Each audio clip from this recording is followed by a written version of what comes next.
وہ کہتے ہیں کہ میاں صاحب کے اکاؤنٹ میں صرف 5,225 روپے پڑے اور ان کے پاس جو کیش رقم موجود ہے وہ تقریباً 8 لاکھ کے قریب 8,96,000 روپے میاں نواز شریف کی کیش رقم ہے. کہتے ہیں کہ جو تمام پراپرٹیز ہیں کل ملا کے 1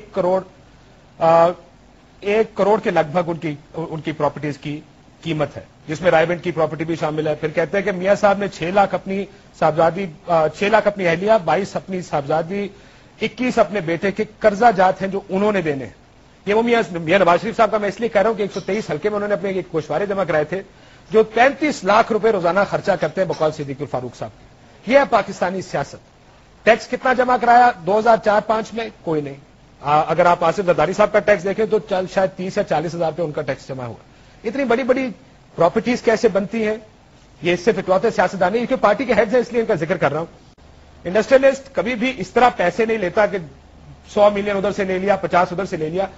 ادھر ان کا را مٹیریل جب باہر سے آتا ہے، جو میں ان سے پوچھوں گا جواب حنیف عباسی صاحب سے، جو کہ اتفاق فاؤنڈریز میں اکثر ہوا جب ان کا دور حکومت تھا، کہ ایک جس دن ان کا را مٹیریل پاکستان میں آنا تھا اس دن ایک SRO نام کی ایک چیز ہے جو آرڈر ہوتا ہے حکومت کا جاری ہوا، تمام ڈیوٹیاں ختم کر دی گئیں، را مٹیریل اندر لایا گیا جو کہ سیدھا اتفاق فاؤنڈریز اور دوسری فیکٹریز میں لے جایا گیا متعدد کیسز میں، اور اس کے بعد وہ ڈیوٹیاں واپس لگا دی گئی.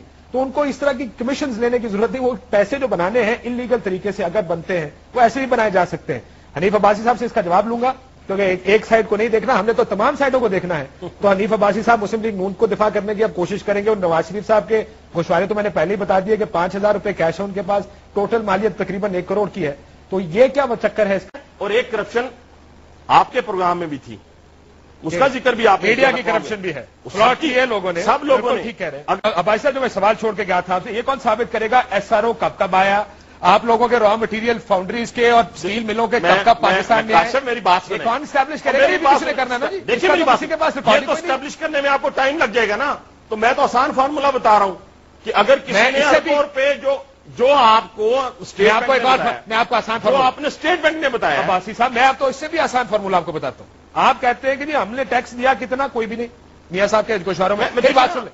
مجھے یہ بتائیں کہ 1.4 ارب ڈالر جو ان کا ملک سے باہر پڑا ہوا ہے، مجھے یہ بتائیں میاں نواز شریف صاحب کون سا کام کر رہے ہیں اس وقت؟ کون سے پیپرز میں ہیں جہاں وہ کاروبار کر رہے ہیں؟ اور اگر ہیں تو ٹیکس دے رہے ہوں گے، اگر کوئی ٹیکس نہیں دے رہے جی. اوہ مجھے بتائیں نا ان کے نام ہے کیا؟ لیکن ان Chaudhry sugar mill, Ramzan sugar mill, Abbas and company میں سرمایہ کاری کر رکھی ہے. اس میں میری بات تو سن لیں، میری بھی سن لیں، خدارہ اس طرح نہ کریں. 6,40,000 روپے کی زرعی راضی ہے. اثاثہ جات کی مالیت 1 کروڑ 50. میں 5 کروڑ دیتا ہوں ان کو تمام اثاثوں کو. میری بات سنیں، میں میاں صاحب کو 5 کروڑ دیتا ہوں. میری بات سنیں، میں یہ ایک سوال کرتا ہوں کہ میاں نواز شریف کی کون سی ٹیکسٹائل مل ہے؟ نام بتائیں. کون سی شوگر مل بتائیے نا. اس میں وہ نہیں ہے، حصے دار ہیں. حصے دار ہے تو شوگر آپ 6 کروڑ روپے میں حصے دار ہیں تو اس کو حساب دے دیں گے. سعودی عرب میں اسٹیل مل ہے، دیکھیے اس میں ان کا نام ہے، میاں نواز شریف کا نام ہے، اور ان کے بچے انڈیپینڈنٹ ہیں.